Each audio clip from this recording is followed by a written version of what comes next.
伫咧台北市大直的这个林家厝立落去，目前当咧向这个立坑的所在管阿毛土厂。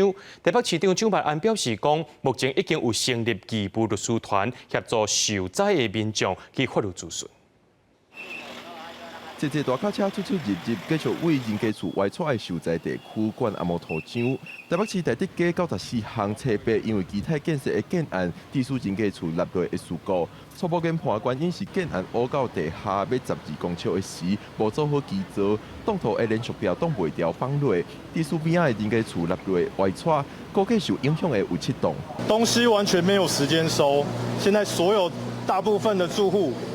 就是只穿着身上穿的衣物就跑下楼，尤其是一些老人家，后来还是被抱下楼的。填满之后，我们就按照现在的一个建筑的一个倾斜，是不是在这个容许范围之内？每一天都会做观测，是不是有加剧的一个现象？我们有请技师到里面去观察，是不是这个里面有裂缝？到下晡6点为止，受收容安置的数量已经达到201户，计共有420个人，分别到13间旅馆。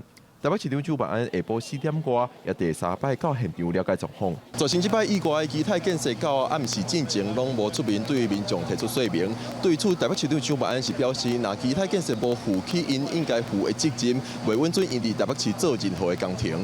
我也强力的要求建商一定负起所有一切的责任。今天就会召集住户召开法律咨询的说明会，但是也有机关指出，4月份的时就已经有住户向市政府来申诉，讲因厝内已经有外出的情形，但是市府认定安全无问题，互人急急，市府敢无责任？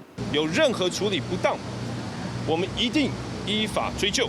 包含局处首长要下台负责吗？该汰换就会汰换。管阿毛土的工课会继续，若周边徛街有稳定落来，就会予住户转来摕物件。目前估计到拜日进前，有机会甲立坑的所在填好满，甲周边的危险降到上低。